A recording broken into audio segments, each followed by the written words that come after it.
Belle répétition. Oui. Action. Ça tourne à l'auberge des Mats-de-Feu d'Arnage. Une inspectrice et son acolyte du FBI sont chargés d'enquêter sur la mort d'un pilote des 24 heures.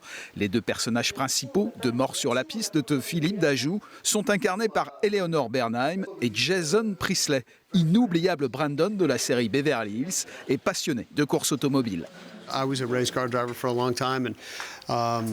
J'ai été longtemps pilote de course. J'ai fait le tour des circuits aux États-Unis, mais jamais ici au Mans.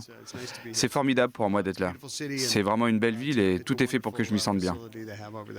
C'est une des raisons pour lesquelles j'ai accepté, c'est que je me suis dit, si jamais à 12 ans, quand je regardais Beverly Hills, que je rentrais le soir à 18h pour pas louper un épisode, on m'avait dit, un jour, tu vois ce gars-là, le Brandon là, un jour tu attends avec les jeux.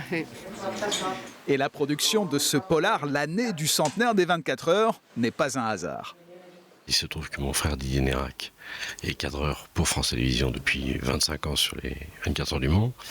Et en fait, ça faisait 7-8 ans qu'il me disait il faut faire quelque chose sur les 24 heures du Mans. Quand on a appris que c'était l'année du centenaire, on a dit c'est maintenant que jamais. Co-scénariste, Didier Nérac est également un amoureux de la région. Les téléspectateurs vont découvrir la Sarthe, tous ces bons produits, la ville, la campagne, enfin tout ce qui se passe dans la Sarthe. Moi aussi, vous allez me manquer. Sur le mois de tournage, on va rester 5 jours sur le circuit, donc il va y avoir pas mal de plans sur le circuit, sur la pit lane, sur le circuit lui-même, sur le virage Porsche. Voilà, non, c'est très photogénique, c'est très cinégénique.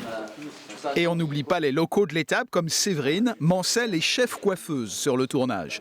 J'ai été bercée dans la course grâce à ma maman qui m'emmenait aux essais et aujourd'hui je suis passionnée. C'est juste exceptionnel d'être sur ce projet. Le tournage s'achèvera le 12 mai pour une diffusion en fin d'année.